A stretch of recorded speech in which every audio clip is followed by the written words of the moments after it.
Calling to order the September 3rd, 2024 regular meeting of the Board of Trustees. All please stand for the flag salute. I pledge allegiance to the flag of the United States of America and to the republic for which it stands, one nation, under God, indivisible, with liberty and justice for all. Moving on to agenda item 1.2, our land acknowledgement. We acknowledge that College of the Redwoods is located on the unceded territory of the Wiyot, Hupa, Karuk, Natal, Tolowa, Raivaki, and Yara people, where they have resided from time immemorial. We encourage all to gain a deeper understanding of their history and thriving culture. As an expression of our gratitude, we are genuinely committed to developing trusting, reciprocal, and long-lasting partnerships with the Wiyot people, as well as all of our neighboring tribes. Moving on to agenda item 1.3, public hearing. So in accordance with the California Code of Regulations, Title 5, Section 58301, the board must hold a public hearing and adopt a final vote after making it available for public inspection for at least 3 days prior. Moving on to general public comments. Thank you very much. Moving on to member comments. Them to Trustee Pedrati. Okay, on August 15th, I attended the annual athletic fundraiser. It was a great turnout as usual. So much work is put into that event, and there's no doubt our community totally supports the athletic program at CR. On August 20th, I listened to the league's government relations webinar regarding top 2 budget and legislative. Top 2, 1.5 billion goes directly to community colleges and will fund the capital outlay program. Dollars will flow in 2025, 2026. There is opposition to the bill, and it was suggested to pass a resolution to support it. And I see a resolution is on our agenda today under 4.3. And districts that are also going out for a local bond in November, such as we are, they ask that we communicate and educate the voters in our community about the importance of being able to partner with the state to leverage dollars so that they go further and accomplish additional projects. Basically, we need a symbiotic relationship between the state Prop 2 and our local community board or bond. On August 21st, I attended the bond meeting, which I'll report on under 2.3. On August 22nd, I attended convocation and the evening mixer, which is always exciting, and both events were well attended. August 24th, we had the board workshop, which included a tour of botanical gardens and a lovely lunch provided by garden volunteers. Thank you very much. You're busy. Trustee Bagan. It doesn't matter.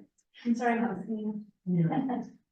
Well, I also attended the convocation, and that was really a good event.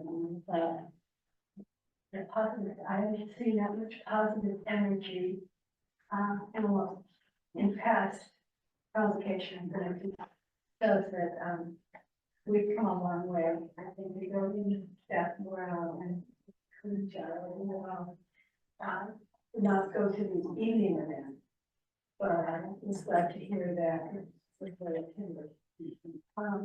I was really impressed with the schedule of the convocation workshops and Zoom meetings that we had. I was able to watch one of the Zooms on AR. It was on Wednesday afternoon.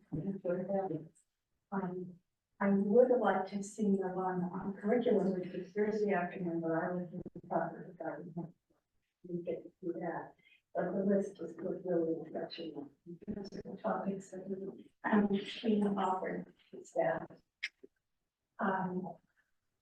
So after the board workshop, I went to the weekend for gardens, and that was really, really painful there. And I listened to the government relations and heard that the governor has until the end of September to determine the bill. But that all the bills have to be submitted. Have a meeting. So we'll be ready. But we need to continue to monitor what happens. Thank you. I think, Kathleen Muller? Yeah, just quickly, like, trustee Diggin, because I think you failed to mention it, in trustee Pedrati, we attended the auction. On August 15th, and that was in Trustee Matthews had a beautiful quilt that she had donated.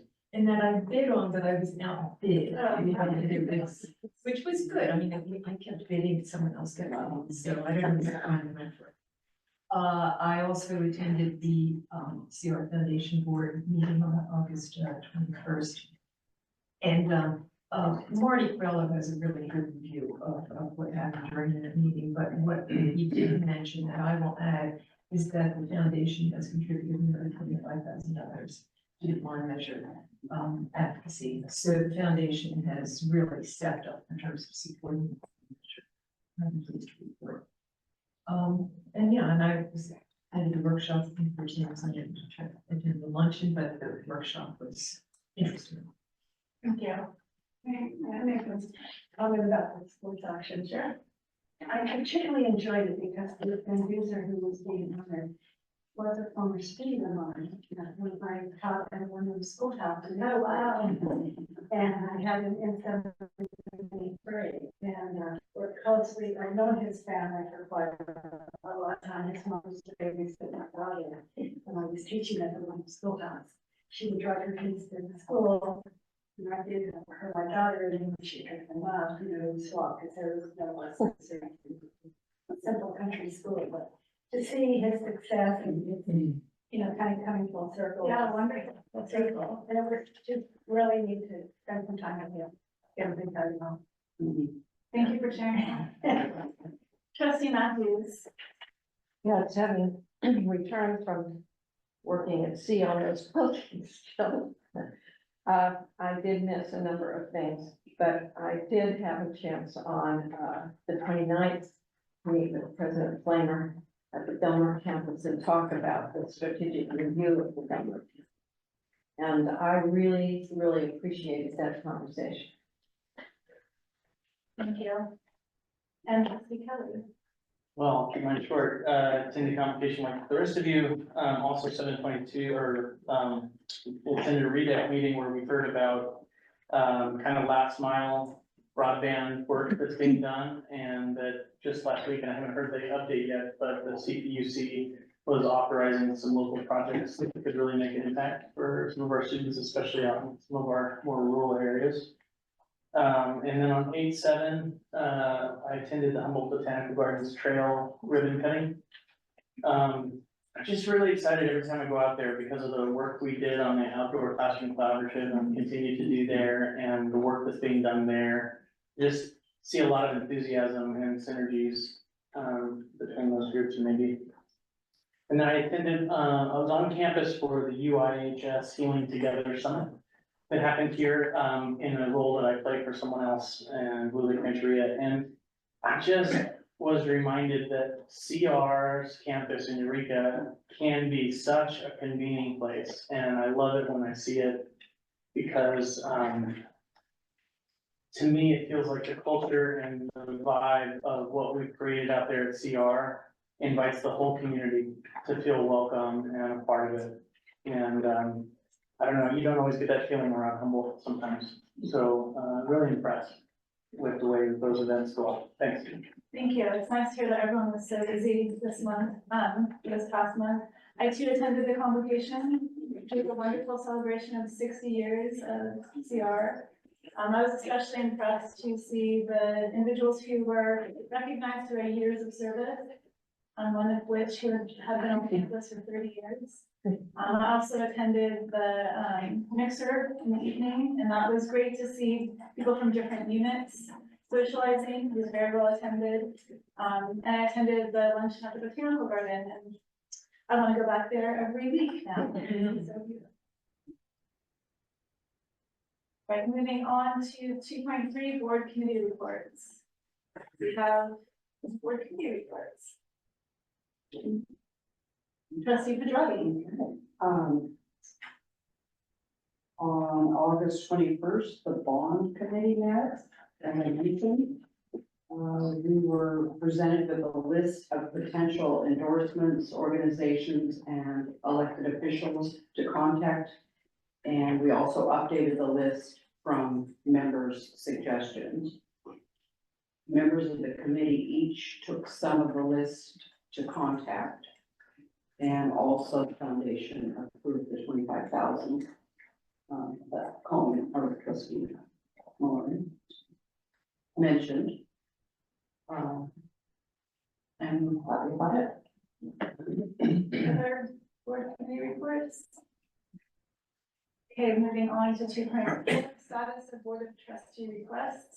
Do you have any questions or updates? Moving on to 2.5, approved trustee travel to CCLC 2024 annual convention. November 21st. I would to approve. Okay. You don't have to know all about it.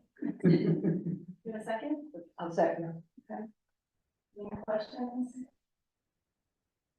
Moving to a vote, all those in favor say aye. Aye. All those opposed say nay.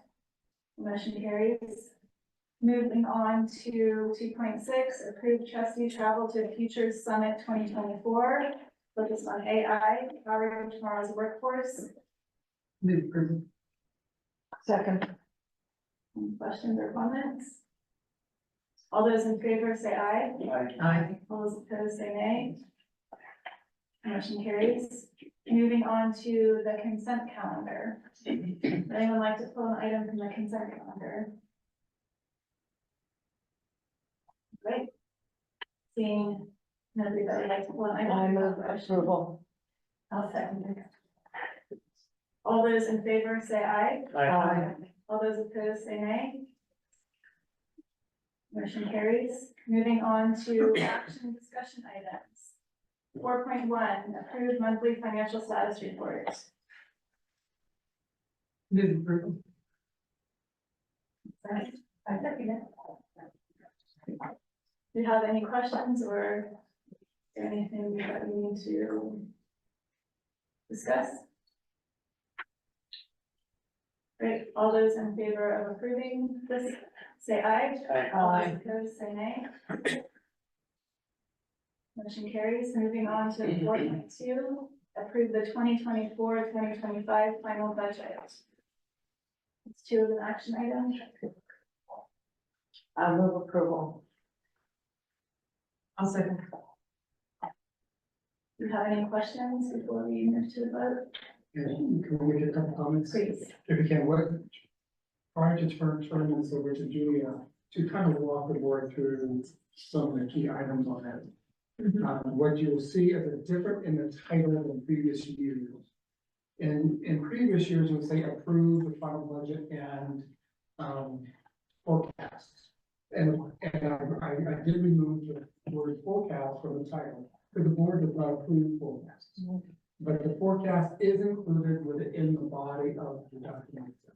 So we may talk about. Okay, in case you see something different in the back. A little bit. And let's see if Julia can kind of touch on a little bit about some of the specifics, so we can talk about some more. Okay, sure. I'll hit some highlights for the final budget. And I'm gonna jump straight to PDF page 8 or its document page 1. And this is the budget assumptions. I'm not gonna read through all of these, but they're here for your future reference. I just wanted to highlight that similar to the tentative budget, we had assumed a 1.7% COLA and that held solid for the adopted budget that the state approved in June. We are also still, as far as assumptions go, have the target for our FTS at 3,781 FTS. So similar to the tentative budget, it looks like the SCIF calculation is still the most favorable of the three calculations for the revenue. We did true up the numbers a little bit in our SCIF calculator just to take actual head counts for some of the supplemental and success metrics because they were available. And that did decrease our SCIF a little bit from what we had in the tentative budget, but it was very minimal. So we're looking at a state revenue of $40.592 million. Then on the expenditure side for the assumptions, we did again have that full COLA pass-through for all permanent employees, as well as the salary schedule advancement or step increases, and also increases for associate faculty in their TLU rates. I also want to highlight that for fixed expenses, you will see an increase. Not only is there an increase in usage for our electricity and water, but we also saw a significant interest in rates for the coming year. So that you'll see an increase in those areas. And then for the transfers out, I just wanted to highlight again that that 750,000 planned for OPEB may be diverted to the capital outlay for community stadium upgrade project. Okay. And unless there's any questions on that page, I was going to jump to the next page to review the summary. Can I slow down a little bit? Let's talk a little bit about the associate faculty budget.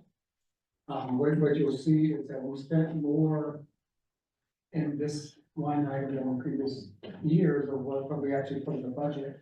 And that was on purpose in terms of we wanted to make sure that we hit our target this year. So weird.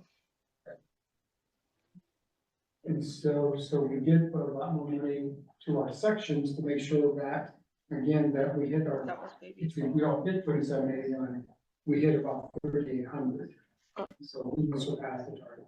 So far, it looks like that particular tactic is holding.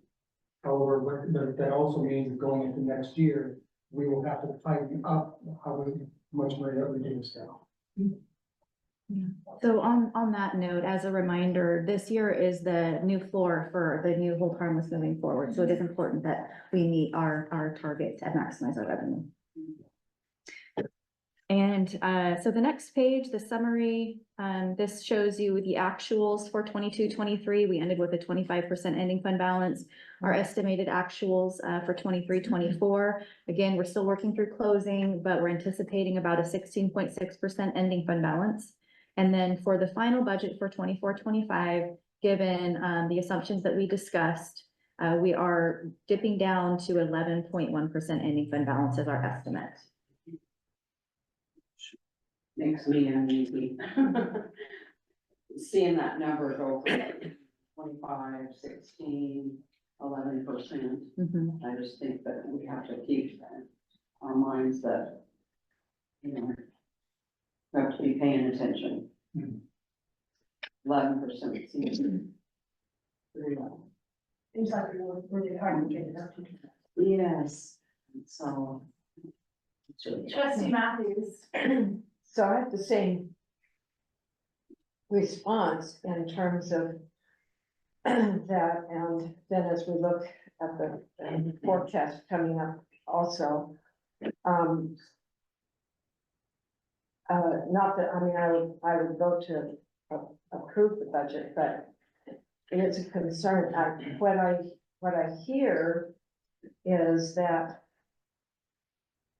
a significant part of that is the budget for salary for sections in order to achieve the FTES goal. And that underpins our funding. So I do, excuse me, I do understand that. And I heard what you were saying about the following year, once we have achieved that floor, being able to then watch it where we can pull back or conserve as possible. But I also saw those figures tipping below 11%. And so that it does concerns me. I understand.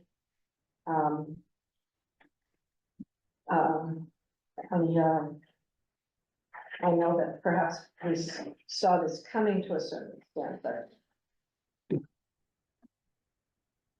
notable. No, I would agree with that, and I also hear from what you are telling us, well, I know that budgeting is an art. And so, I mean, if you could speak a little bit to some of that art and the conservativeness of the budgeting for this coming year. I think that might help. Well, as you can see, one of the largest expenditures are salaries and benefits, and cabinet approves every position, whether it be new position or replacement position. And so we have that level of screening to only approve those that are really mission critical.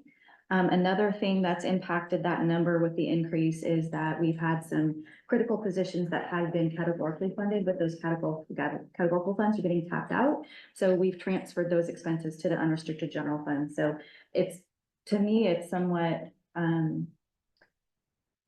it sets me a little at ease knowing that we've kind of taken on that burden that we were anticipating. And yes, we're dipping down into our fund reserve a little bit. But if you look at the forecast in the out years, we're gonna get to a point where we're gonna start getting stabilized and starting to build our reserves back up again. Thank you, I appreciate that. Trustee Kelly. So you remember we were having a pretty lengthy discussion about this just at last month's meeting. And the board was talking about their comfort at 8%, and this is 11. So is there something different with like approving a budget of this versus everybody's comfort levels? That was the floor. Yeah. I see. So when you guys were thinking about the floor, you were maybe imagining that it would be around 15% maybe where we land? Is that? So we have policy that says that we aim for 2 months. That there was recommended like to the 45%, we set the floor policy at 8%. Yeah. But I'm just trying to understand my colleagues. I don't know, this is the only place to discuss it, right? So, when you all were comfortable with the 8%, where were you imagining we would land on a year by year kind of budget? Well, I think we really were looking at 8% of the floor, and there was some discussion about wishing that the floor was gonna be higher than 8%.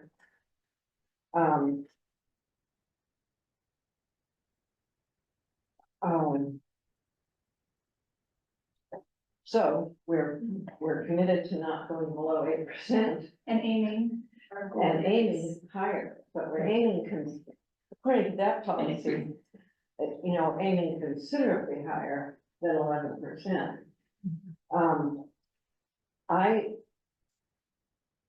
I'm concerned, not for the moment, I'm just concerned for as things move forward, and you will talk again about what we see moving forward.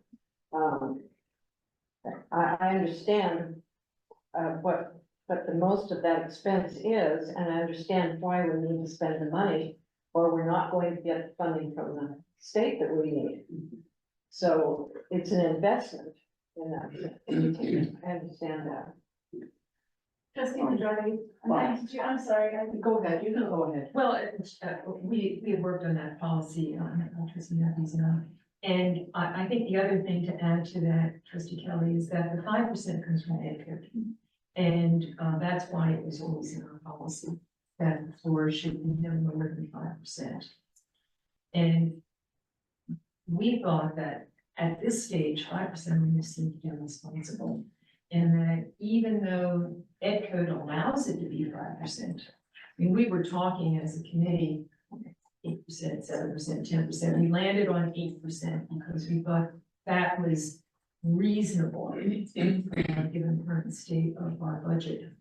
And higher than what the ed code allows us to be at 5%, which is, and it's been 5% for years. So it was actually a pretty substantive move for us to present to the board, a change from 5% to even 8%. But we just thought that that was reasonable and prudent. And much lower than the chancellor's office recommends most of the time. So I mean, there's all these extremes, and we live in the redwoods, and we have our own situation. Yeah. But it has been 5% forever. Oh, yeah. Trustee Pedravi and then trustee Matthews, and did I see? And I get we need to spend money to make money and that kind of thing. I just want us to be mindful and thinking about it and keep it on our minds. That's my big thing. Trustee Oh, Matthews? I was just gonna comment that, excuse me, the legal minimum requirement is 5%. If you get down to that 5%, somebody from Sacramento is looking over your shoulder. You really don't want to be at 5%. Right. And I think that's part of our thinking too, is Yeah. acknowledging that 5% is not Sufficient. recommended or advisable. And if you get down to 5%, you have nowhere to go. Right. So, I think that was thinking, but again, a floor, not a goal, because our policy still has a long-term goal and a floor. Yeah, trustee Kelly? My only other question is, to Keith about, so we see the significant swing from 25 to 11. And I guess I'm wondering, from your perspective, the budget's an annual thing. We'll be here again next year, looking at a different one. How confident are you that, using the budget this way this year, getting to a different place next year, the swings seem like are our salvation, maybe? That it looks pretty drastic right now, but in a year, you crunch the numbers differently because you have a different goal. Since I have been through this a few times in the past, as is the college, we have seen it go down to less than 5%. Now, and a couple of years ago, we're at 20%. So if we do this correctly, we can start inching back up. I think that the real target for us should be about 15%. I think anything higher than that is probably not very responsible. But, so if we can get another 4% over the next year, which I'm pretty confident we can do that. But again, that's going to cost in personnel. It's going to be on people. This was not a time, quite frankly, that we wanted to cut people. But on next year and the year after, we're going to rely on attrition, which we have in the past, but we're going to be very, very careful about the positions that we hire and control. So can we gain 4% based on our budget? Absolutely.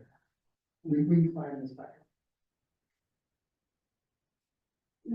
Also for accreditation purposes, doesn't it look good to have the reserves? Hopefully not that. Yeah. I think it's unhealthy when it's too high. That's when we start getting other people to look at us, which means, and that's when the state looks at us to say, wow, maybe we're funding you too much. And you're not actually using it. Oh, It is. And I think that Julie and I think about this on a daily basis, and we always talk about how we're gonna inch this back up. I think we do know that. yeah, I know, we do. I guess I feel better saying And it feels good to hear. Do you have any other questions or comments before we move to the vote? Okay, all those in favor? Oh. Oh, I'm sorry. I can continue if you'd like. Please, Yes. yes. All right. I've seen that. Let's see, let's go to PDF page 19 or document page 12. And here's the forecast we were kind of alluding to in that conversation. And in the out year, so in 25, 26 and 26, 27, we're still assuming a 2% COLA on the revenue side, and then additionally a 2% COLA pass through for the staff and faculty, all the permanent employees. Also salary schedule advancement. We are also, though, if you look at that, compare salaries from 24-25 to 25-26, it's actually we're assuming it's going down a little bit. And that is what President Flamer alluded to, is that we're really going to be trying to tighten up and be more efficient with our scheduling. And so we'll have some savings in that regard and other position control techniques, you know, making sure that we only approve mission critical new positions or replacements replacements for retirements or resignations. So those are the assumptions there. And if you see 25-26, we're still going down a little bit, down to a 9.3% ending fund balance. But if you see in 26-27, given our assumptions, we're starting to make a comeback back to 10.2% for the estimate. And of course, there's a lot of time between now and when these timeframes come around. So there's going to be things that will change before then, but those are the assumptions that we have now. Any questions on the forecast? Actually, when you said tightening up of schedule, you meant schedule of salaries or schedule of classes? Classes. Thank you for that. So Mike, I mean, you know, can only do what we can do with the budget we have and the money we get from the state, but it's frustrating because one of our goals is to provide more flexibility for student education, because a lot of our students are older and they're working multiple jobs, they live far away, you know, the flexibility of scheduling is one of the things that has always been, I felt like a challenge, for our students. And so I just want to highlight it. I mean, I know we're all aware, but, you know, at the state conferences and stuff, we're always hearing about how flexibility of schedules is really improving the lives of students across the state. I don't know how it plays into the budget, but I'd be curious to know what your thoughts are for addressing that, what could be an increasing gap there. Are you asking? Oh, yeah. Okay. Yeah, sorry. Whenever Crystal and the deans get together to talk about the course schedule, both the courses we want to offer and the courses we want to cancel, forefront in our minds is what's best for student success. So that is the first line that we cross, you know. And then we look at what's more efficient. What courses are more efficient? What we've seen is, for the most part, our CE courses are doing well in terms of face-to-face. Our transfer courses, quite frankly, we make more money and more FTS online versus face-to-face for traditional courses. And so that's the real question, is what courses do we want to put strictly online, and which do we want face? So that's really what that app, what we're trying to do is we want to schedule. Next year, quite frankly, we'll probably have less face-to-face and more online, because that's more efficient. And it sounds like that's what the students are.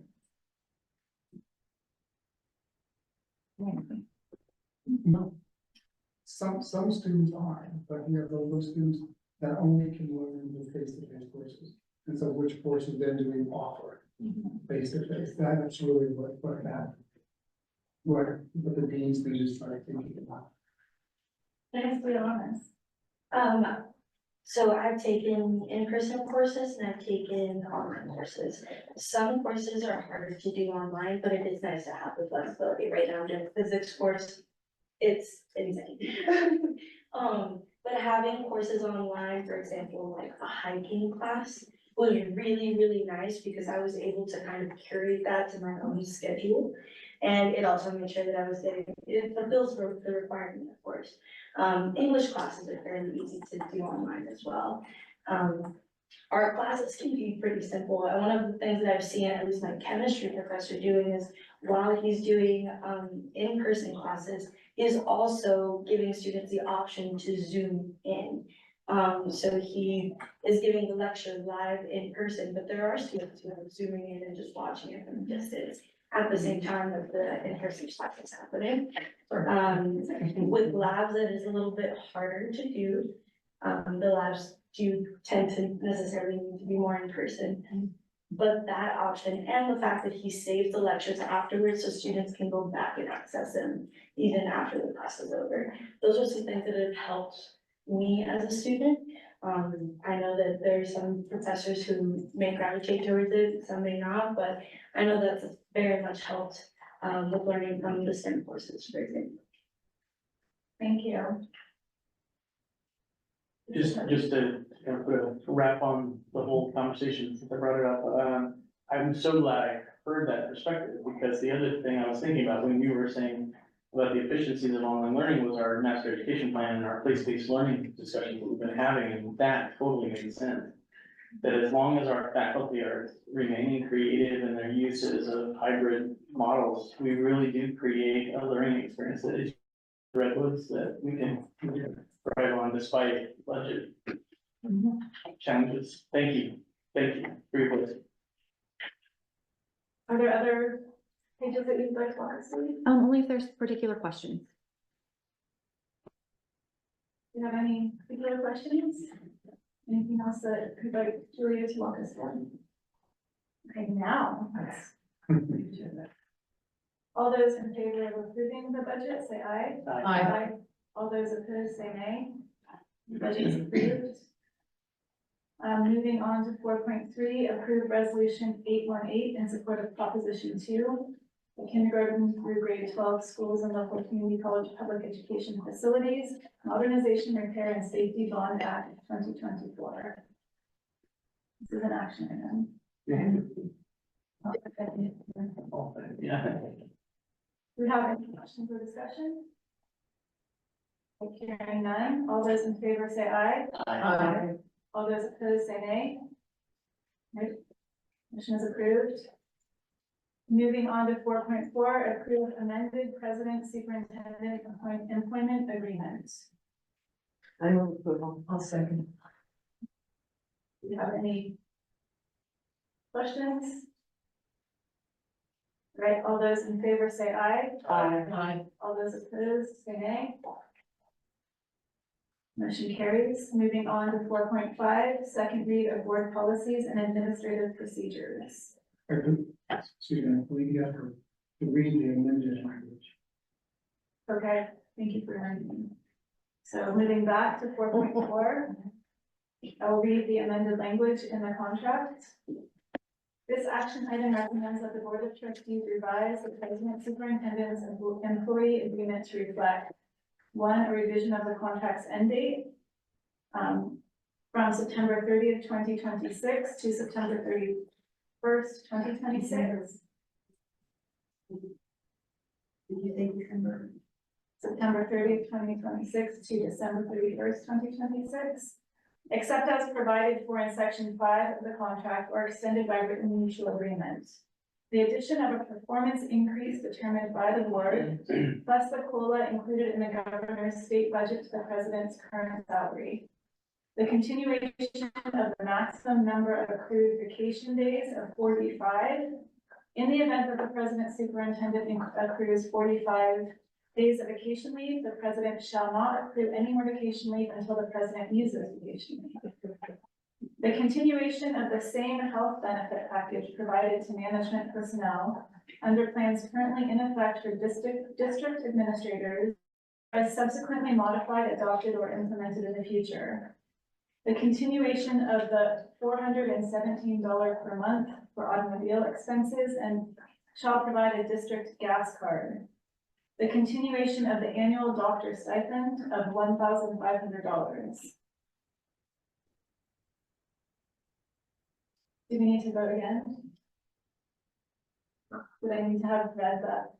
No, I think it's fine. I think that it would be good if you actually pointed out what that performance increase for the record is, Okay. so we can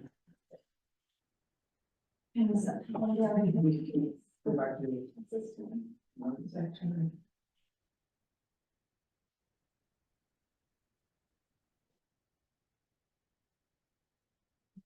That's why it wasn't listed on here. Listed on the.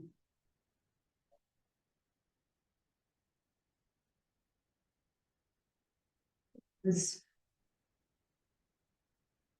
it's the step increase for administrators, thank you, yeah. It's the same as what administrators are entitled It to. was the COLA plus, a performance. Yeah, step increase, and that was the 2.4. Yeah. Equivalent of. Yes, yeah, it's not called a step increase, but it's the same as what other administrators will be receiving this year. So it's the same. It's essentially, the COLA is the same as all employees. Right. Plus the, 2.4 yeah. performance Yeah, increase, okay. yeah. So the addition of a performance increase determined by the board is 2.4% plus the COLA included in the governor's state budget, plus one salary. Very important. We did it, we got it. Okay. Moving on to 4.5, second read of board policies and administrative procedures. This is an action item. I move to approve. The second. I'll second. Second. Does the committee want to say anything before we, or does anyone have any questions? It's the second read. Yeah. I don't, I'll just mention since, I'm sorry. go ahead. Since Trustee Kelly brought it up, it's a EP 2800 that refers to the change in the reserve. I was a little disappointed that what we're seeing in our packet didn't show the revenue, the changes. That is helpful. And I think that might be but it's Yes, not it showing was. up in the second reading, I think it is. But so in terms of what the substantive change is, that is it. It's in that last paragraph for the general fund to reserve being no less than 8% rather than 5%. And that's really the only significant change. And we'll review that. Okay, thank you very much. Sure. And the other, I don't know, Trustee Matthew, do you want to speak to the other one or not? That had substantial change, because I think that was one you worked on 2720. Communication among board members. Well, we saw it before, it was an expansion, trying to clarify the use of social media and how it's appropriate and inappropriate in the context of board members communicating with each other. That's the part that was added to the template from our policy before. And it did come from the template. Hmm? And it did come from the template. Yes. Yeah. That's it. What is an example that you guys are thinking of as you made revisions to the language? Just, You mean it for this particular one? Maybe in the template. Yeah, just straight up the template thing. yeah. Yes. The one on budget was not template driven. It was just, we got a little bit of common sense driven. Can I ask? Matter of fact, I'm sorry, there wasn't even a template for the, that particular one. There weren't templates for many of them actually, but there was for this one. I wonder, Trustee Bingham, have you heard any conversation around this kind of thing? No, I haven't seen it. I'm just curious where it came from. It came with the templates, what's going on out there? I was trying to imagine a scenario, so.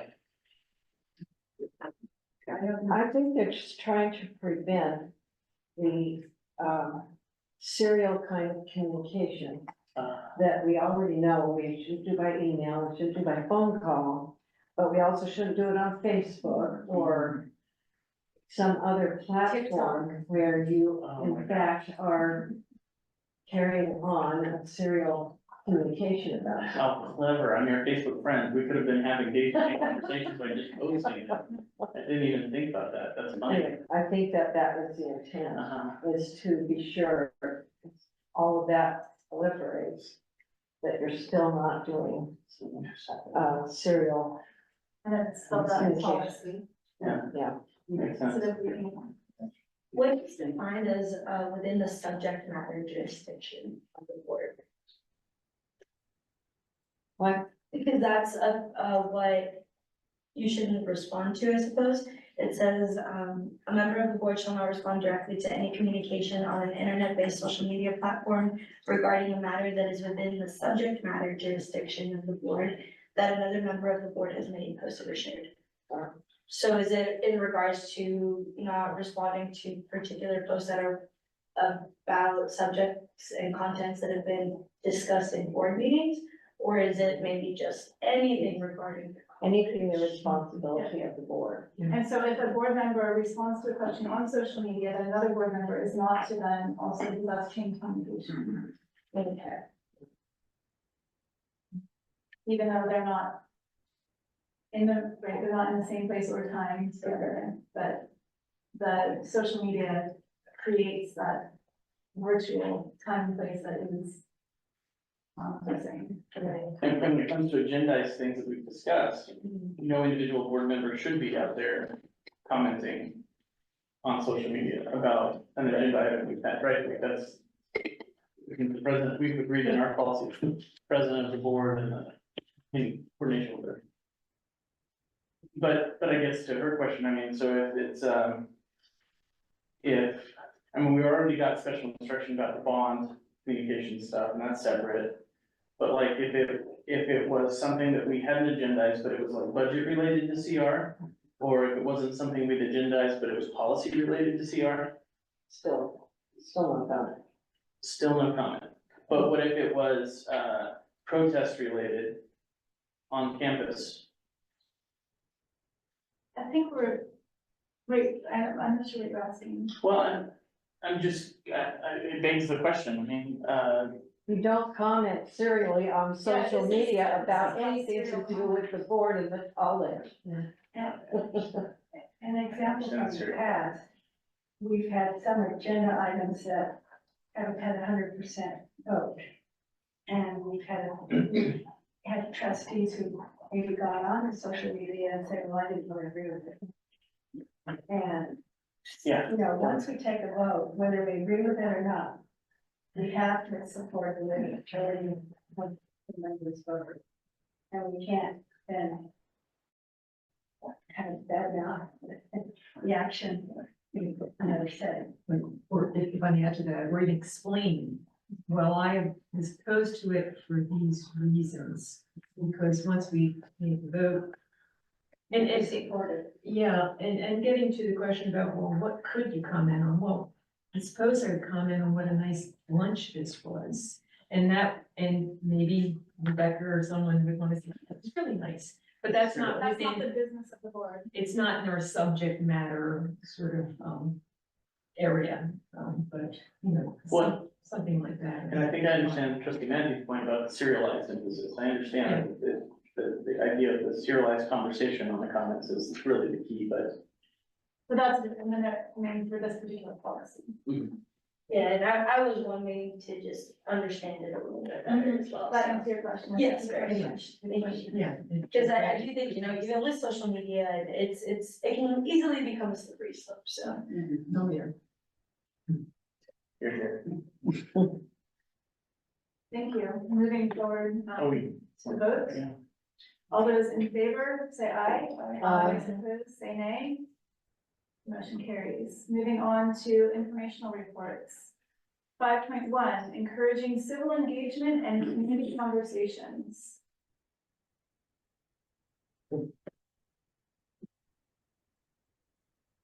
Dr. Kente Johnson is here.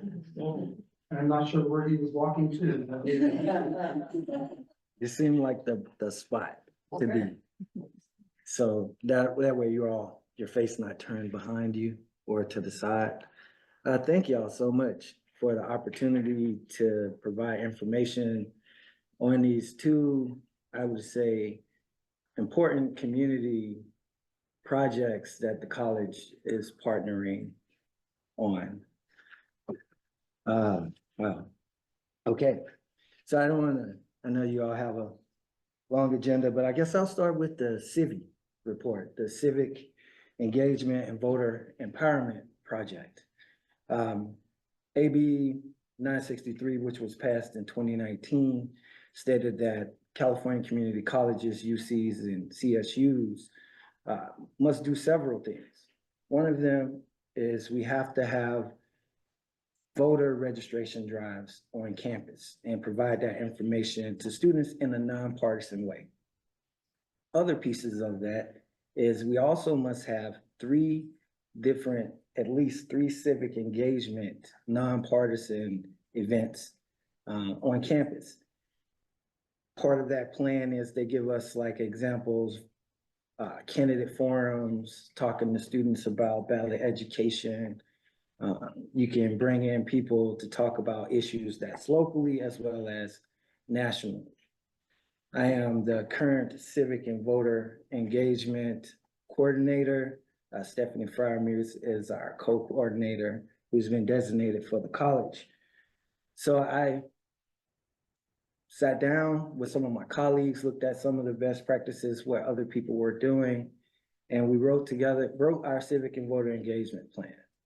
In that plan, we have our goals, increasing the relationships on campus within the different relationships, increasing the number of students who vote, and as well as participating in the national study that's going to give us information. The national study is important because it's a baseline. It lets us know how many students at CR who registered to vote in the last election, what that participation was as well. So by participating in this study with Tufts, we'll be able to get that information and see not only where we are locally, but how we're doing nationally and how we stack up nationally. It's important because in our last election cycle, rural campuses, areas, and community colleges had the lowest voter turnout. And the plans like these are important in increasing that number. So, yeah, I'm excited to work on that plan. I'm excited to partner with our Humboldt County Office of Elections.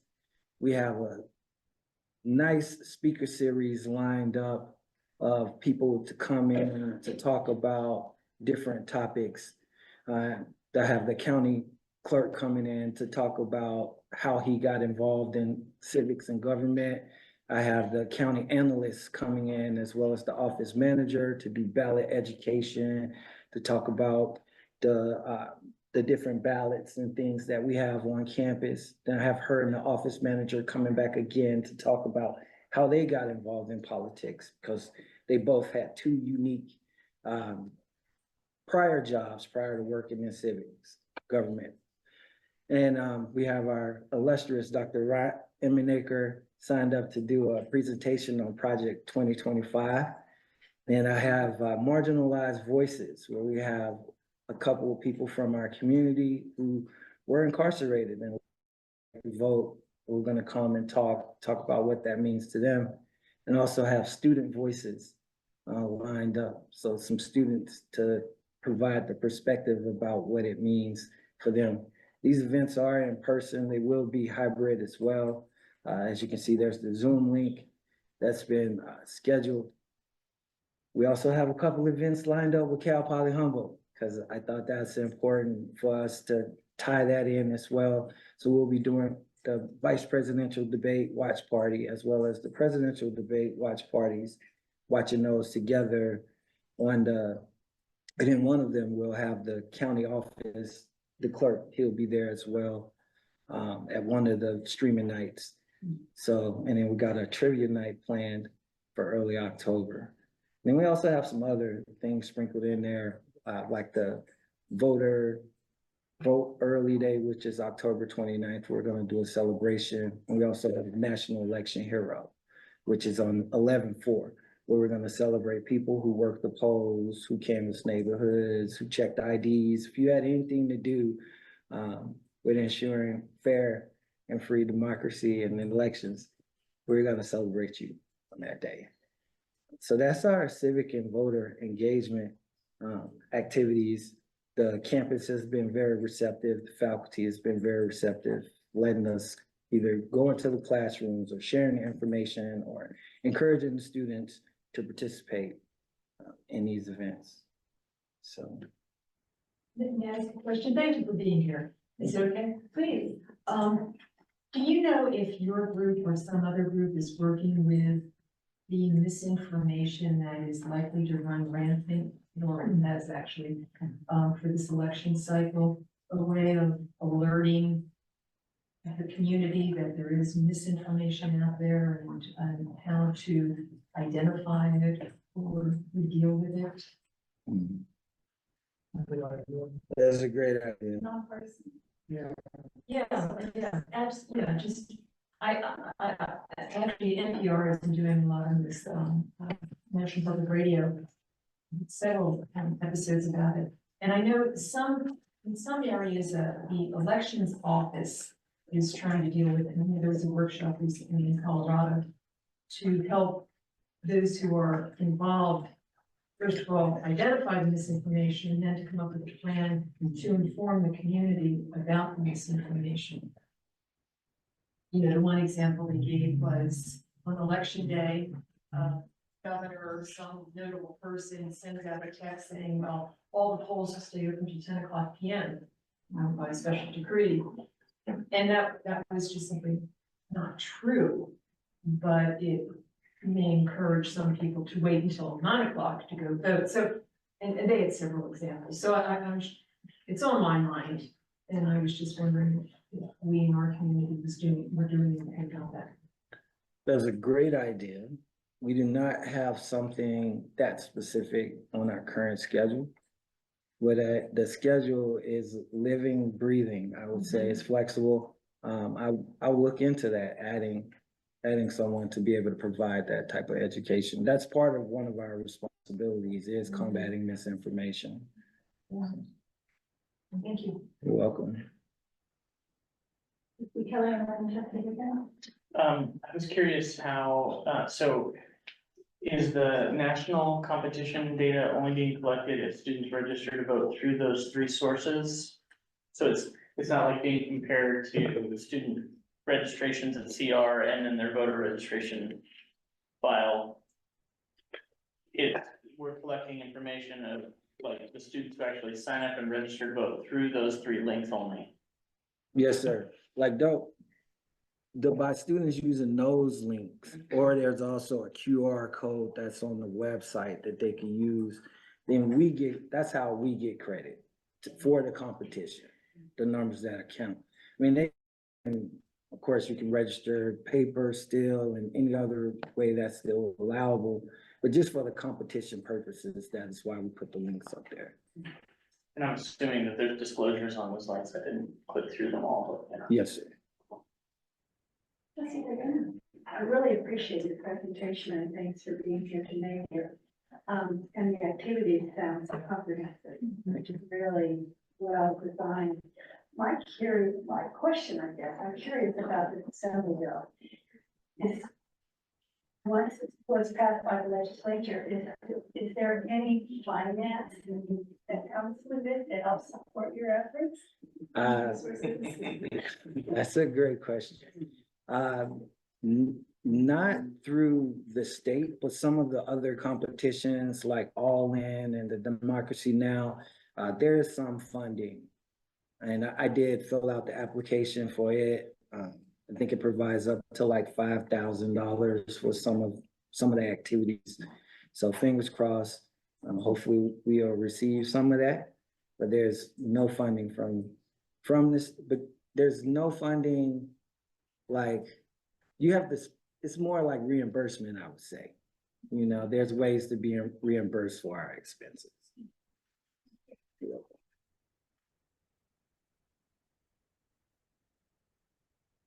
you have a civic engagement Yes, ma'am. for the meeting conversation? Yes, ma'am. There's no other questions about that. I'll move into let's talk about Palestine and Israel, community conversation. Over the summer, Dr. Flamer brought in myself and Dr. Morris, to meet with Rabbi Nahum Sternberg, as well as Rabbi Bob and several other members from Temple Bethel during that conversation, part of it started to evolve about how can College of the Redwoods be a partner in supporting our Jewish community.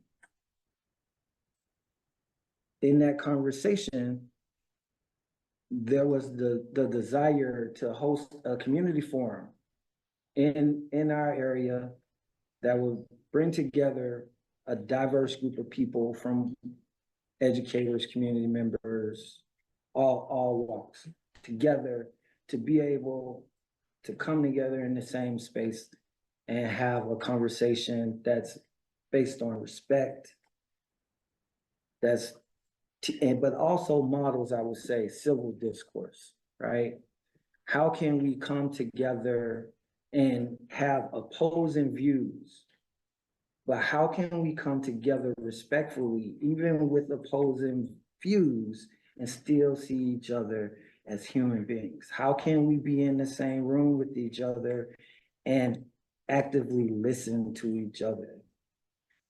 And from that, I would say this community conversation was born. Dr. Hart, Dr. Maxwell, and Dr. Roberts, three educators, Dr. Roberts works at CR as well as Cal Poly Humboldt with us, and Rabbi Steinberg have been meeting, and we set together a schedule. Over the schedule, I'm a little nervous. Over the schedule, we plan to bring the community together for 3 days. The first day, as you can see, we're gonna be at the Arcata Community Center. 5 to 8, bring everybody in together as welcoming. And the goal is to have facilitated discussions based on the questions that you see in the report. Those are the guiding questions, and we have facilitators that's gonna lead those sections of this conversation. I would say it's been a rewarding thing to be a part of, to be able to represent CR at that table.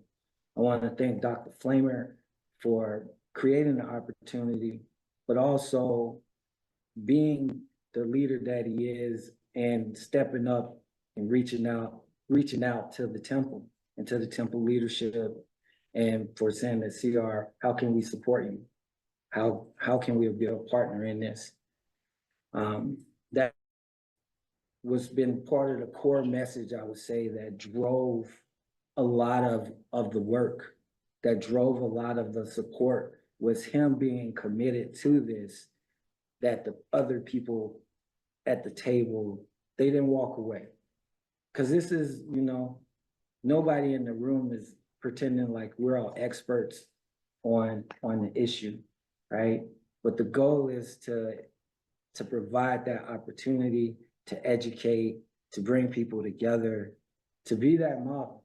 And this is with the understanding that this is the first of many things like this that should be happening, that should be taking place in our community. So it's gonna be an action-packed 3 days. Arcata Community Center night 1, Warfinger night 2, and then the LDS Church on night 3. The Interfaith Leadership has also been very supportive of this. So we look forward to bringing the community together during those 3 days.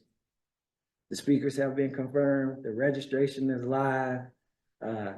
You can click either the link or the QR code, not on your report.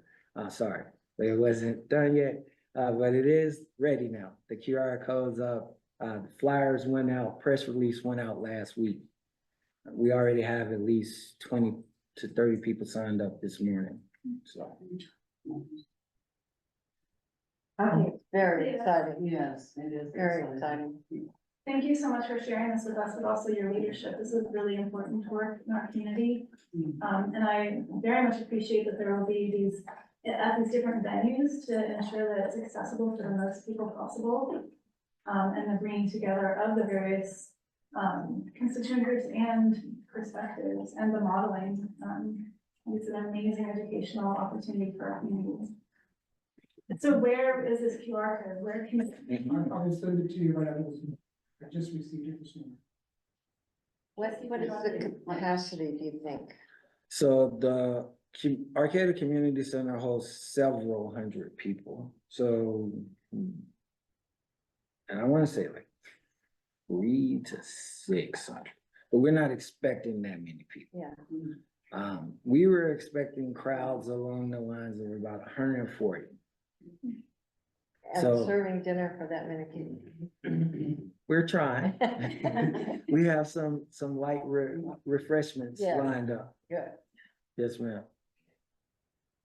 Trustee Cottrell? No, I was just gonna. Student trustee Lawrence? But I have a question. So this is, a topic that's near and dear to a lot of people's hearts, and I can imagine that within the conversation, it'll be mediated and everything, but I can imagine within the conversation that it may, like, people will get, stirred emotionally. So are there measures to kind of like nurture that at all? That has been part of our conversation. We will have where we're calling like table moderators that'll be stationed throughout the room to monitor those type of feelings and things that arise to be able to help people. So there's a lot of us who've been identified, not just the facilitators, but people who will be working the event to be able to provide that. So hoping we'll be able, provide some kind of relief when it comes up. I would just also add this is grade work.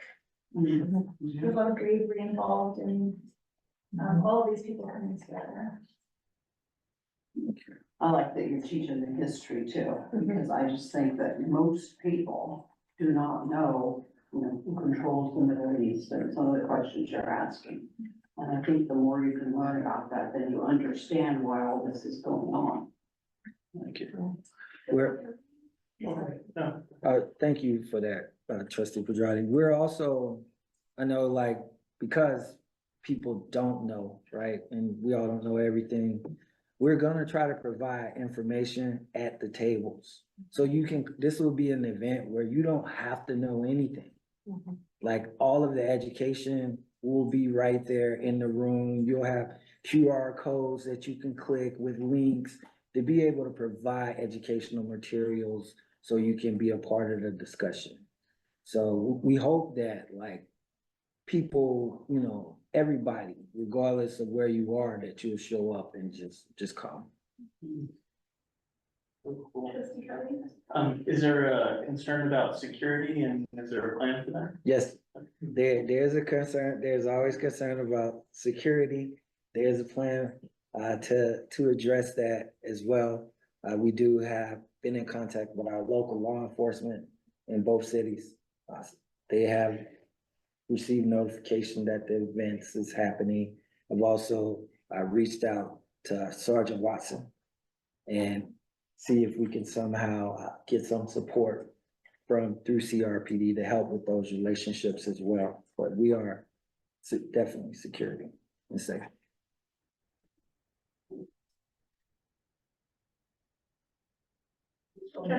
I just wanna say thank you, like, as a student, as someone who has been recently just deeply empathizing with so much that's been happening, and I just wanna say thank you for not only facilitating the events, but all the work that's put in, all of the conversations that have happened, and how in-depth it is, because I've been at speaker series or the voter registration, and everything is just incredible, and I really appreciate that. Thank you. Yes, Thank you. thank you. Thank you. And thank you for coming all the way out here. You're welcome. Thank y'all. It's okay. All right. Thank you, sir.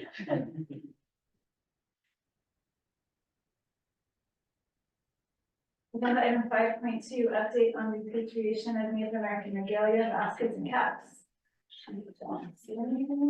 Hi, everyone. Whoa. Hold on. I'm in a classroom. So, whoa. how's that? Um, Can you hear hey, me? hi there. Hey, No. hey, Sintra, can you hear me? Um, This is Aaron. oh geez. Hold on, guys. No, okay. I believe they can hear you because it's showing captions for your work. It is. Okay, can everyone hear me? Yeah. Great. Okay, so hi, everyone. Thank you for having me. I'd like to let you know that I have my entire NAS 115 class with me. I can't turn the camera on, but everyone say hi. Okay, I felt like I really wanted to do this update, and I didn't want to cancel class or leave class. And since the board, these board meetings are open to the public, I thought this would be a great opportunity for students to see instead of give them some real life experience. Hold on a second, let me read my notes. Give them some real world experience. The way I like to say it is that I want to see them doing Native American studies and not just studying it. I also want them to see what a wonderful school they attend. Okay, so what we're doing is really, I mean, you know, staying with students, Two Feathers, which is a local Native NGO, RISE, which is the Native American Student Club here, and the manager, Piowa Bumlin, of the Native American Student Support and Success Program, as well as Dr. Johnson, we're all collaborating in order to make this to involve students as much as possible in this process, campus-wide. Okay, major result from this summer. We knew it was going to go slowly, but it really needs to go slowly. We really need to take our time. It's going to go more slowly than I thought, but at that pace, it makes sure that we implement this. Hold on, let me move this. That we implement this in, as folks would say, a good way. We don't want to get this one wrong. This is doing double duty to strengthen our relationships with tribes, Native communities, Native organizations, Native students. And that slowness is a result of the incredibly generous informal guidance I've been getting. So we want to be really careful. One of the reasons we want to be really careful is that we want to do our best to be thoughtful, transparent, and ensure that we're grounded in both informal conversations as well as formal consultations. Self-determination is absolutely key here, but so is our responsibility to steward the process. A big issue is, and we don't have to, this is going to come up later in the process, I'm creating mechanisms, we are creating mechanisms in which to consult on these things. But just an example of a big issue is that we all want to work together to minimize or mitigate the hurt feelings amongst communities and families that the repatriation of regalia and sacred objects, objects of cultural patrimony, because of colonization, there's so little of it left. Doesn't mean that there aren't regalia makers and basket weavers now, but it's a dying, it is something that has really slowed, I think is the right word, because of colonization. And so because what we have in our collection is so old and there's so much regalia in it, that, I was straight out warned by knowledgeable people that this was going to be super sensitive. And sometimes chairs and tribal heritage protection officers will make certain decisions that they see as minimizing or mitigating the potential harm. One of these is, and I'm actually getting this opinion and comment more often than I expected, which is some people and some tribes, there's a lot more interest in keeping or housing the items at CR. And then those items will go and dance, right? And for ceremony. And then because they're beings, right? And they need to dance, right? This is very much the value system around them. So this lending model, that's no big deal for any other kind of museum. I'm an art historian's daughter. We lend hundreds of millions of dollars of work all the time. It's absolutely something we can work out. Okay, let me continue. So understanding all of these dynamics was actually a really key part of my the part-time work I did this summer. Additional work this summer consisted of official letters announcing the initiation of repatriation to council chairs of almost all of the tribes with potential tribal affiliation, 2 items. I still have to contact the Wintu, the Makah, and the Nuu-chah-nulth. Coincidentally, I worked for several years for the Nuu-chah-nulth, so that'll be cool. I may find additional potential tribal affiliations as the process continues. We use the word potential until the tribal affiliation has been confirmed and repatriation is completed. And other things that this summer yielded, other wonderful things, initial contacts were made with a lot of potential lineal descendants. We know many of the basket weavers' names, which means we have a really large pool. So contacting those folks is big, and it's going to be ongoing.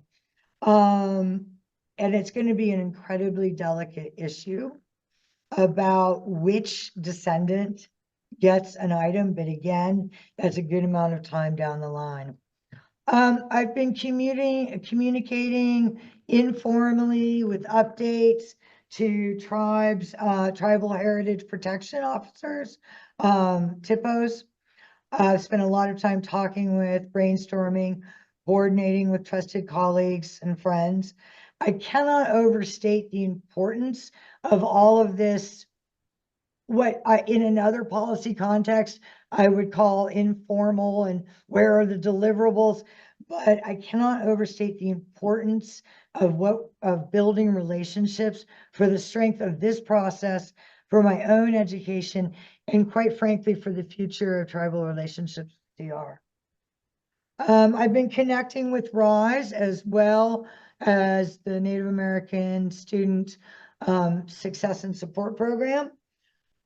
They're also connecting with Two Feathers to involve students here as well as Native high schoolers. A lot of interest in getting the young ones to observe and participate as appropriate. A huge amount of time, way more than expected, was learning both the state and federal NAGPRA laws. So the federal NAGPRA, and then California has Cal NAGPRA. The laws, policies, protocols, procedures. I'm pretty good with legal stuff, with reading law, but it was far more complicated than I ever expected. That's fine. That's the job. I feel confident in my grasp of it now. I have carefully reviewed all of the institutional knowledge, AKA records, inventories, a number of what we call gray materials, from my predecessors. I've carefully reviewed the multiple inventories I inherited, keyword being multiple.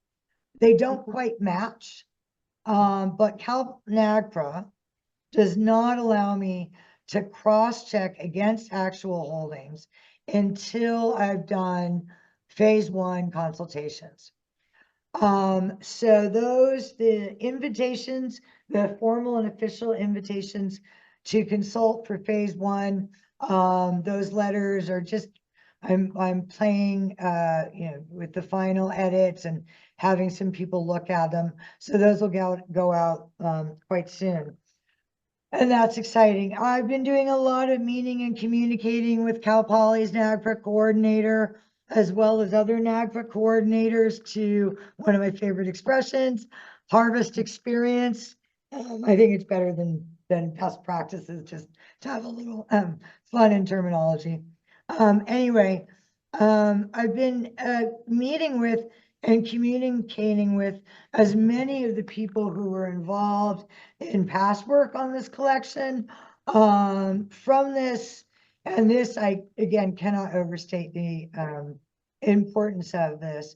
From this, we had the great fortune to have an incredibly respected and accomplished basket weaver elder who does not like to leave her home, rarely ventures out for very good reasons. And so the fact that she was generous enough to travel here and to give me so much of her time, expertise, and guidance is extraordinary. It also sends an incredibly important message and signal to people that, okay, we've got some cultural buy-in here. Press releases were with wonderful guidance, as always, by Molly and Morrigan. Press releases were released early summer. They got picked up by the Times Standard, by KMUD and Jefferson Public Radio, who all contacted me for interviews, which is great in and of itself. That yielded a lot of lineal descendants. And it led also to being contacted by a retired CR professor who had a ton of video from a project he did with students during the Unbroken Patterns exhibition, which was a previous exhibition of the baskets and regalia. One of the videos he includes a rare interview with Brian Tripp, which is really exciting. That is going to the archives that he bequeathed to Cal Poly, archives that our own Susan Gear helped manage. So that's really exciting. So next steps, I know it's long, sorry. I don't know what an uncomprehensive document is. Next steps, I actually have a meeting with TIPO, a tribal heritage preservation officer today, this afternoon, doing final edits on delivery on the official phase one invitation to consult letters, final edits on a flow chart to describe my process so tribes understand and lineal descendants understand the sequence of things, and so they know where they would like to have some input, perhaps on changing the process. Also transparency. So I'm going to skip over some of this. We're thinking that eventually a committee within the institution would need to be formed. I could give you more details on this and why we would want to do this. It's under discussion.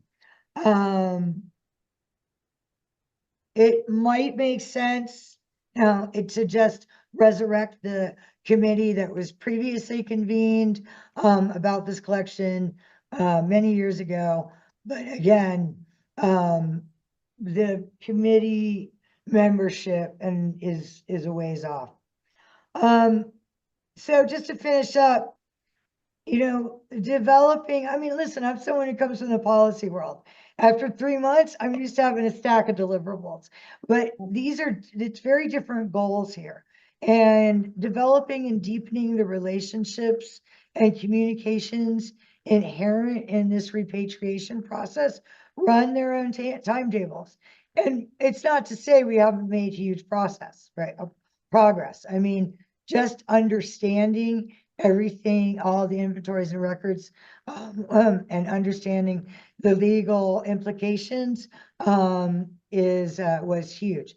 I also want to mention that, we made sure that the insurance policy on, the collection was, in place.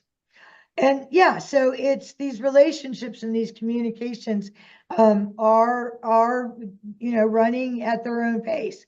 But I mean, my goodness, when we want to think about the multipliers for this slow going, but really good work, the multipliers that has for native centered work here at CR.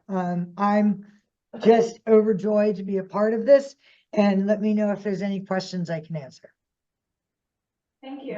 Do you have any questions? Trustee Biggin. Thank you for this report. It's so exciting and encouraging. I had a question about your basket weaver that you were so thrilled to have, work with you, and shows the credibility of your work. Can you share the name of the weaver? Of course, absolutely. My volume is weird, so I just want to make sure that you're asking for the press, the three interviews done. Is that what you're asking for? Who was the basket weaver who made the effort to come down and meet with you? Her name? Yes. We err on the side of confidentiality at this point. It's, I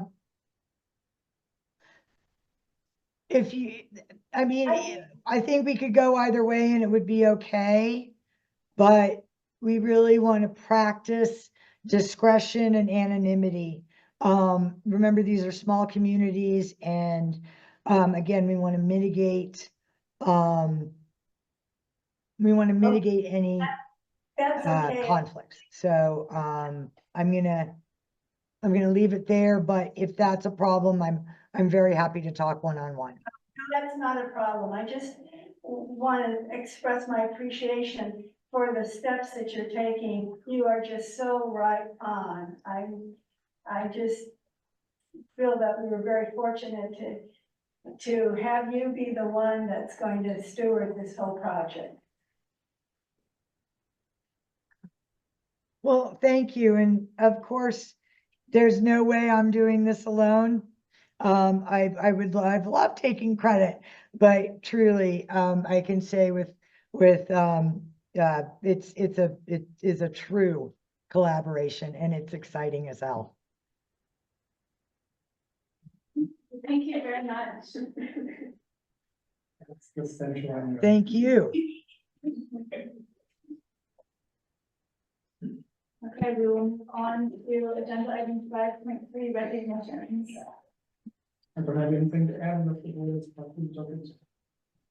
It's private their concerns.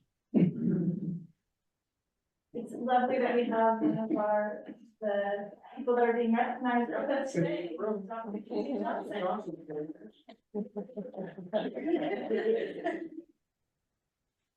Moving on to 5.4, recognition of new employees. Okay. and Bye, employees. everyone. Thank you.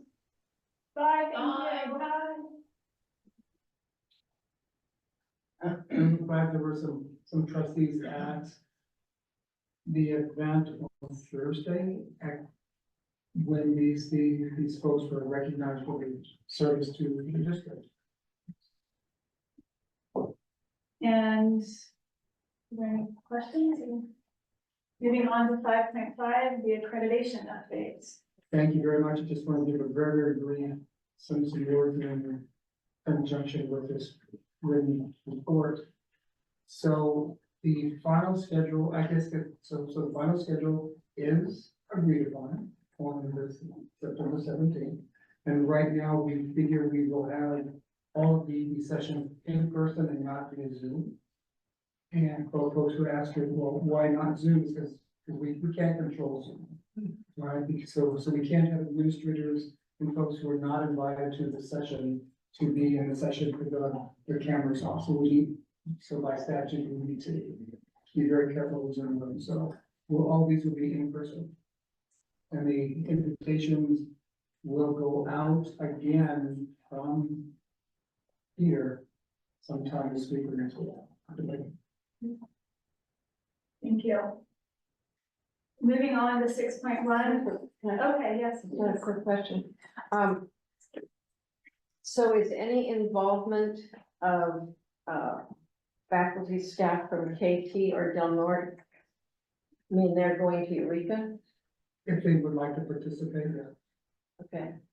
And I just remember in the past that the visiting teams have gone out to the other sides. Yes, that will be old days. Yeah. And now we're going to only be on campus for 3 hours. Got it, okay. It's a good Positive. Streamlined for the. Okay, now moving on to organizational report, 6.1, Academic Senate President Aaron Wall. Hello. I've submitted a written report that's there, and I won't add too much to it, other than the Academic Senate is having our first meeting of the year, and it will be in the boardroom this Friday. And I just wanted to thank Dr. Flamer and Dr. Morse for their agreement that we can have a little sign made of the 10+1, the areas that the Academic Senate is involved in making recommendations to. That we could get one made and have it hang in the boardroom so that we can refer to it during our meeting. So that's it. Thank you. Any questions for President Wall? Moving on to 6.2, CRFO President Michelle Haggerty. Hello, everybody. Nice to see you. I don't have a written report, so I'm going to give you a short oral report.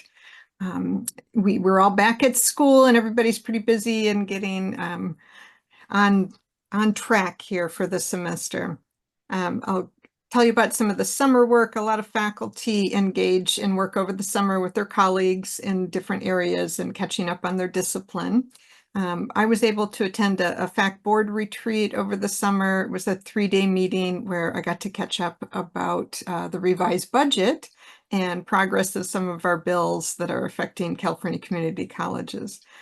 It was reassuring at that point, so this was the end of June, to hear that we didn't have cuts in the state budget for the community college system, and that the COLA, at that point, it was talked about that the COLA was being applied to the categorical programs too. I'll tell you about a couple bills that came out of my work with FAC. One, AB 2030, was signed into law already, and this was a bill that came out of my committee.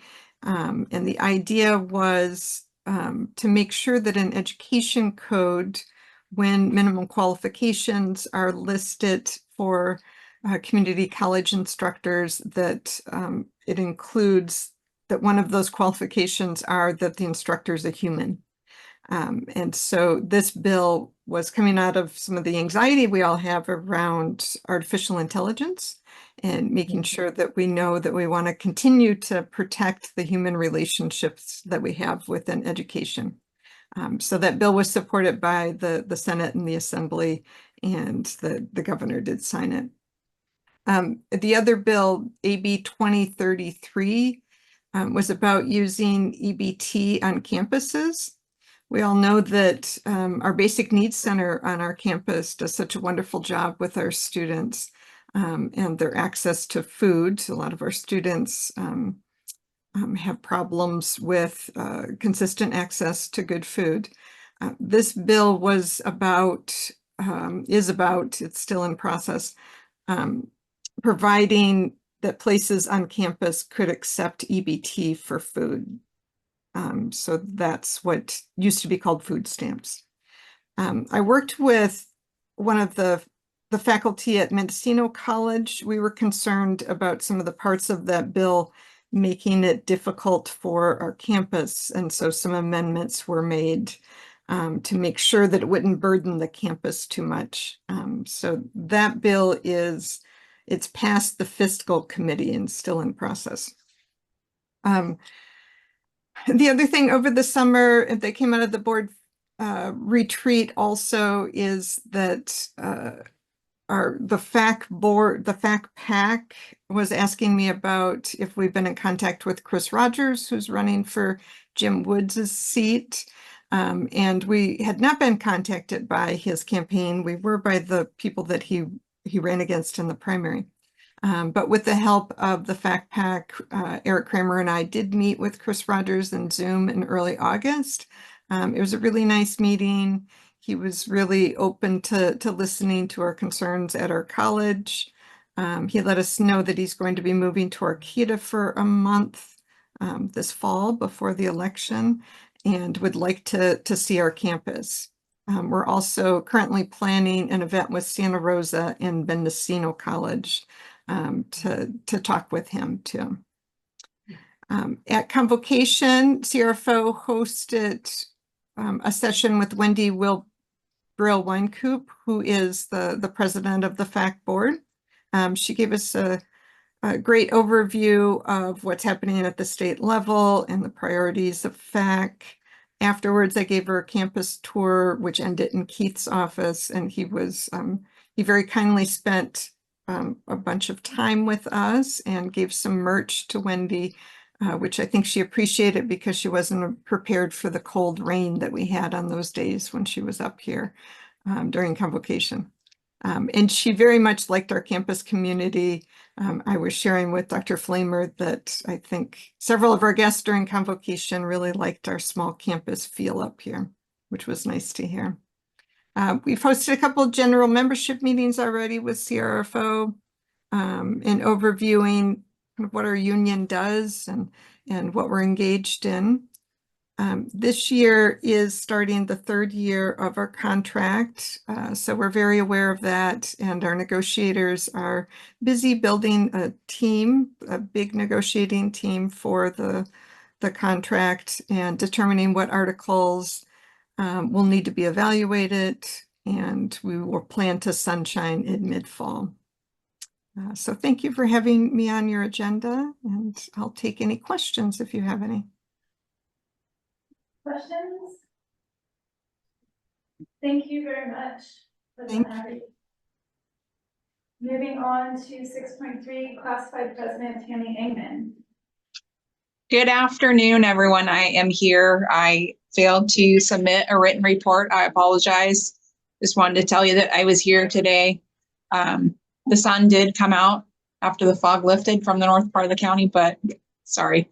It's been busy, like Michelle mentioned. It's busy even here at the downtown site with students all over the place. So thank you guys and have a good day. Thank you. 6.4, Management Council President Morgan Solomon.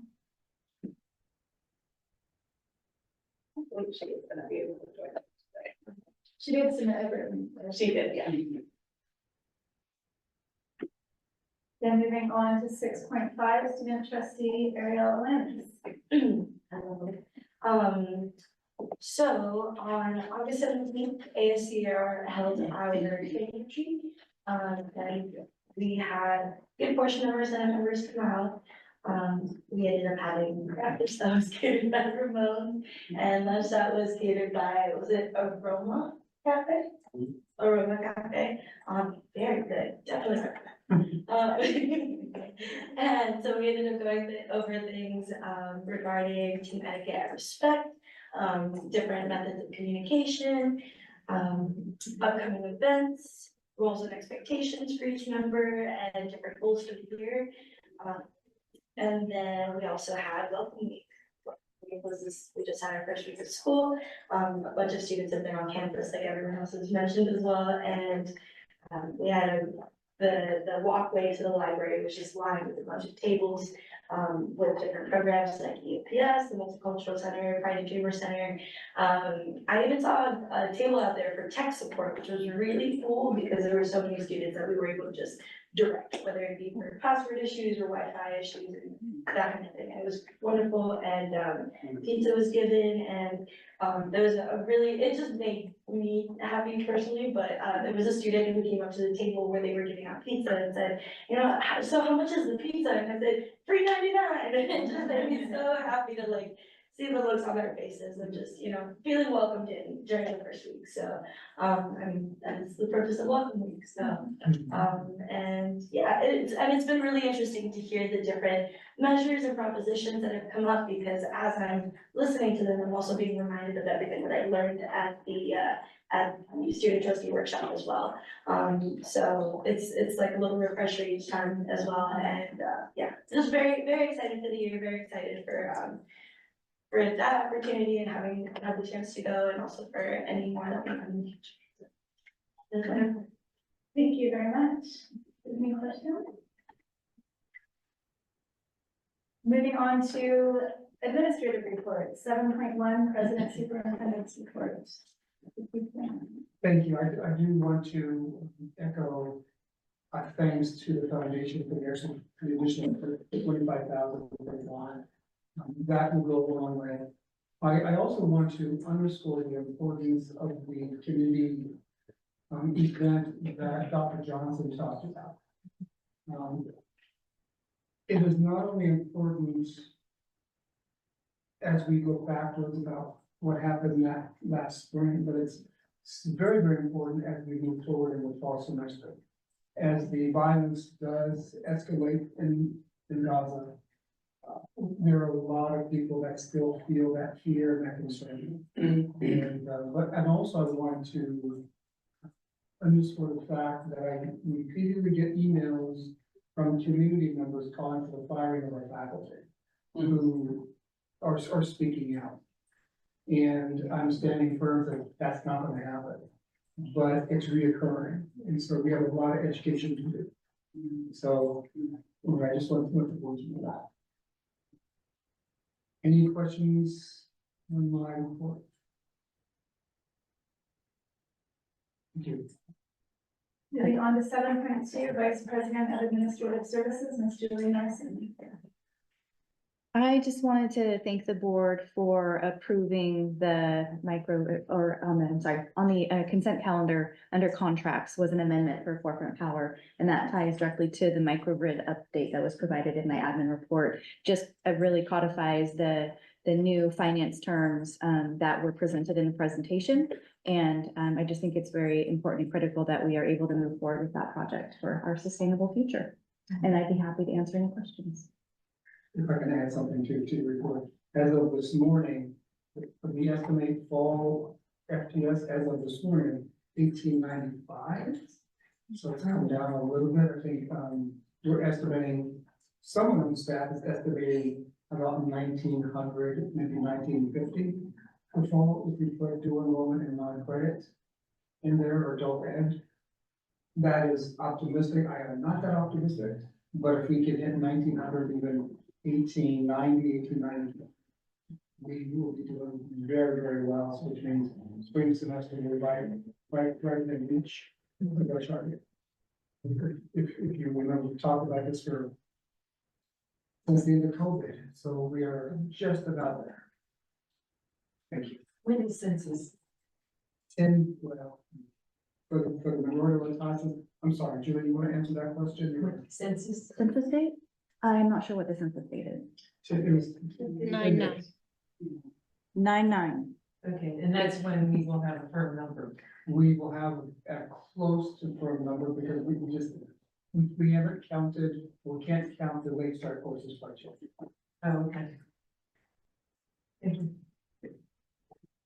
So a week from yesterday.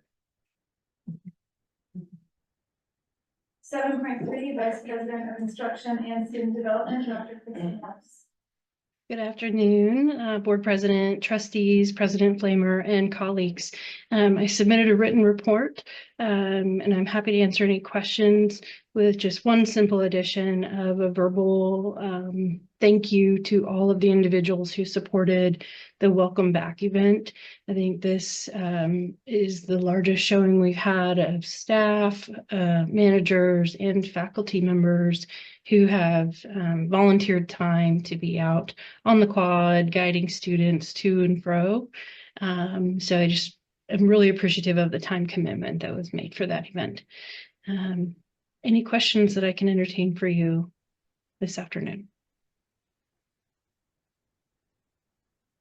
No, Sandy, thank you very much for your report. Thank you.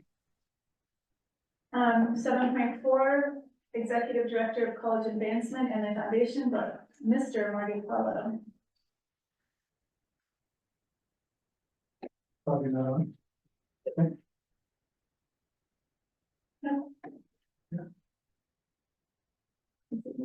Oh, okay. Well, then, 8.1, future agenda items. Do we have any future agenda items that the trustees would like to discuss? I'm curious, how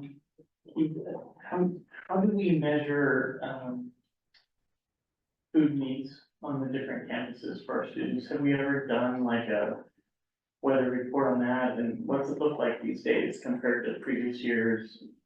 I don't know if that's something that's too much of a burden to ask about, but I'd love to know more about how food security is doing on our different campuses. If the trustees would like a report, we'll certainly do so. It's been several years. Now, we're on food insecurity. Yes. And how we're addressing the food insecurity. Or security, I mean, I'm sure that it's hard, I'd like to know like, how hard it is, and if there's disparity in the sources. Well, I was curious about it. Thank you. May I make a comment? I wish that Misty was here because she just recently posted something for this campus, because they have a little garden here. And not only do they offer food bank and, have contributions, but they were welcoming the students to come down and help themselves to the vegetables that are in the garden that the students maintain. And I suppose it's just out here in the backyard somewhere, or else it's behind their office, which has another backyard, because it's our home, Fisherman Homes. And they continue to reach out to the students, even in the summer, and let them know what the resources are. We tend to. The students. Do they get a big turnout? I don't know, that's why we should. Oh, did it? Okay. She's online. You can check. If the board would like a formal report, we will certainly do that, so we can recognize everyone's work across the district. Yeah, I mean, she's on Zoom, but I don't know that, just maybe on in the room. In her office, that's just one example of something that's happening on this side. Yeah, I think that would be beneficial, so yes, we'd like to post a formal report on food insecurity / security. She does a nice job with using social media to, reach out to the students. Yeah. I saw a video, and I honestly, now, I'm not gonna be able to tell you where in CR's world I saw it, but it was a, video, tour about basic needs, room service on route to campus. And, I was impressed, I mean, it was one will be great if it were duplicated, that it is a wonderful supply of a lot of things for students. And I guess I'll just add from my experience when I bought produce from the farm stand after the board meeting last month, I was talking to the director, Silas, and he was mentioning that students get vouchers on the days and years of the farm stand. How do they receive the vouchers? I haven't. That would be. I should go find Silas. All right. Our meeting is adjourned at 2:52 p.m.